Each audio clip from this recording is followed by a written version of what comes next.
Hello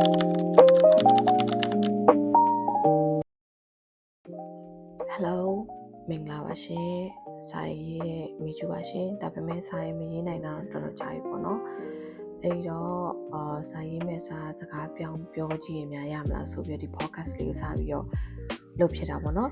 ဆိုတော့မိတ်ဆက်ရရင်တော့အကျိုးအသက်က36နှစ်ရှိပြီကျွန်မသားတယောက်သမီးတယောက်ရှိတယ်အဲ့လိုလေးပဲမှတ်ထားပေးရရင်ပေါ့နော်ပြီးတော့မှာ full time job ရှိတယ်ပြီးတော့ကိုအမျိုးသားရဲ့ art studio လေးတစ်ခုကိုကူပြီးတော့ manage လုပ်ပေးနေရပေါ့နော်အဲ့တော့အရှိကြီးတွေ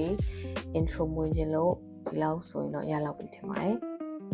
ကိုစာရေးခဲ့တာတော့သမီးလေးတစ်နှစ်တည်းဆိုအခုပဲသမီးပဲ17နှစ်ဆိုတော့စာရေးရဲ့တက်တန်းတော့ကြာပြီပြောလို့ရတယ်ပေါ့နော်ဒါပေမဲ့ကြားထဲမှာလည်းမရေးခဲ့တဲ့အချိန်တွေအများကြီးပဲဆိုတော့အဲ့ဒါကြီးတော့လည်းအဲ့လောက်ကြီးမရှိဘူးလို့လည်းပြောလို့ရတယ်ပေါ့နော်အဓိကသမီးလေးမွေးတော့က2015ပေါ့အဲ့ back in the days မှာကအဲ့ခေတ်တုန်းကဘယ်လိုမျိုးလဲဆိုတော့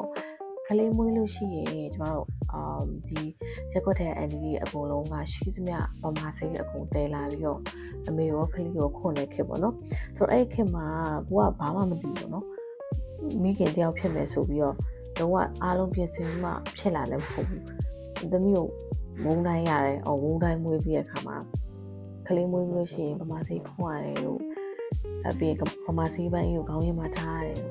ဆိုတော့အဲ့ဒါတွေအဲ့အယူဆတွေကိုတော်လန်နေတယ်ပေါ့နော်ဘာလို့လဲဆိုတော့ဘာမှမိခင်တို့ပဲတောက်ရတဲ့ကလေးရဲ့ပါဇက်တွေကိုရှားဘာမှမထည့်ချင်မိခင်တို့ကလည်းလို့6လပြည့်ရဲ့ဒီရေအောင်မလို့ပဲနဲ့မိခင်တို့တစ်မျိုးပဲတိုက်ရတဲ့ကလေးလေးတယောက်ကို3လပြည့်ရတဲ့ထမင်းခွန်းတော်မှာခေါင်းချိန်မဲ့ကိစ္စတွေအဲ့ဒါအများကြီးတော်လန်ခြင်းတဲ့အတွက်ကြောင့်မို့စာရေးအများကြီးဖတ်တယ်အဲ့ကနေပြီးတော့ကျမသိပါတယ်ကျမစာရေးဖတ်ထားပါတယ်ဆိုတော့ပြောပြခြင်းတဲ့အတွက်ကြောင့်မို့စာရေးပြန်ရေးတယ်အဲ့ကနေပြီးစာရေးဖြစ်လာတယ်ဘာမှခက်ခဲမဟုတ်ပေါ့နော်အဲ့လိုကနေစာရေးရင်းနေပေါ့အစားပိုင်းမှာတော့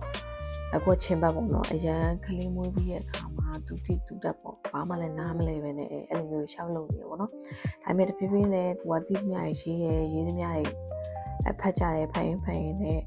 ကိုကတကယ်နားလေလို့ကလေးအကြောင်းကိုတကယ်လေ့လာနေပြီးတော့စာရေးပြန်ရေးရဆိုတာကို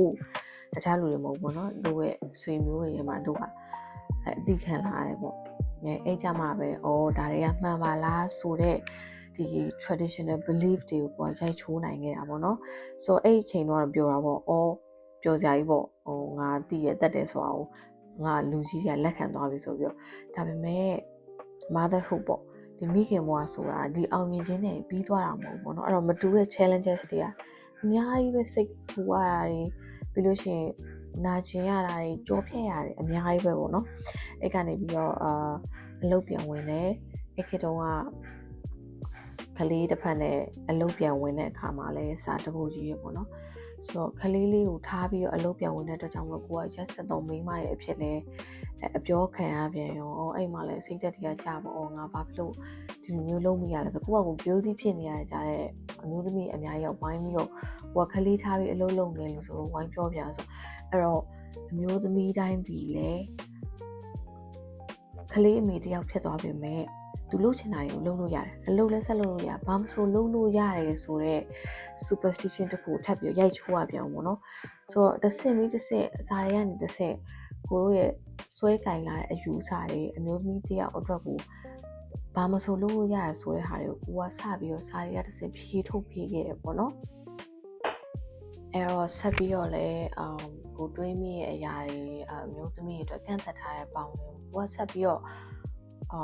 ဖြန့်ကျက်ပေးခြင်းနဲ့အဲ့ဒီပေါင်းကိုရိုက်ချိုးပေးခြင်းနဲ့ပေါ့နော်ဒါပေမဲ့စာရေးဖို့ကြတော့တနေ့ကုန်အလုံးမှာကုန်တက်ရှိမှထားရင်ပြန်လို့ရှိရင်လည်းယောက်ျားရဲ့အလုပ်ကိုကူရတယ်ဆိုတော့စာရေးရဲ့စီကိုမရောက်ဘူးပေါ့နော်ဒါပေမဲ့လည်းနေရာစာရေးနေအုံလုံးထမရေးနေအတွေးမှာရေးနေအများကြီးပဲအဲ့လိုကနေပြီးတော့ဒီ podcast လေးစလုပ်မယ်ဆိုတော့အကြံရရပါတော့အဲဒါကြောင့်မို့လို့ဒီ podcast ရဲ့နာမည်ကို beautiful imperfection ဆိုပြီးပေးထားရပါတော့လှပတဲ့မပြည့်စုံမှုတွေဆိုတဲ့အဓိပ္ပာယ်လေးပေါ့ဘာလို့ဆိုတော့ကျမတို့ကဘယ်သူမှပြည့်စုံနေဘူးပြည့်စုံမှလည်းဘောမှာအောင်မြင်မယ်တိုးတက်မယ်ပျော်ရွှင်မယ်မဟုတ်ဘူးမပြည့်စုံမှုကြားရပဲကျမတို့နေ့စဉ်ရီမောစာဖြတ်တန်းနိုင်တယ်မပြည့်စုံတဲ့အရာတွေတိုင်းဟာလည်းအပြစ်တွေမဟုတ်ဘူးဆိုတော့ကျမပြောပြပေးခြင်းတယ်ပေါ့နော်အဲ့တော့ဒီ podcast လေးကိုစလုပ်ဖို့ကြံနေတာကဒီတစ်ပတ်ထဲမှာပဲတော်တော်ကြာနေပြီပေါ့နော်အတန်သွင်းမှုကိုစူးစမ်းတယ် နိုဝဘေးကချောင်းလာဆိုလိုက်သူ့ဖေကဂီတာတီးလိုက်မင်းရဲ့ YouTube ဗီဒီယိုတက်နေတဲ့ဘာမှလုံးလို့မရခဲ့ဘူးပေါ့နော်အခုလဲကိုကဘေးကဘာတွေပြင်းနေရလဲမသိဘူးထုနေတဲ့တန်တွေဆိုအဲ့ဒါလေးပြီးပေါအောင်စောင့်နေရတယ်ပဲ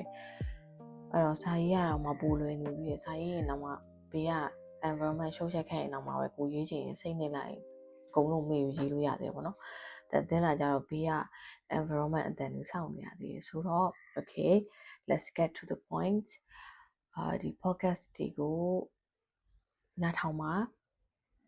ဘယ်လိုနားထောင်အောင်လဲဆိုတော့စိတ်ထဲမှာဘာမှမထည့်ဘဲနဲ့နားထောင်လိုက်ဘာမှလည်းတည်ယူသွားစရာမလိုဘူး hopefully အများကြီးလည်းသွင်းပြမယ်လို့ထင်တယ်နားထောင်ပြီးရဲ့ခိုက်တန်တိုင်းမှာတခုတွေးစရာစိတ်ထဲကရှုပ်ထွေးနေတဲ့ချီမြင်တုံးတစားလောက်ပဲဖြည်းဖြည်းနိုင်ခဲ့ရင်ပဲဝမ်းသာပြီ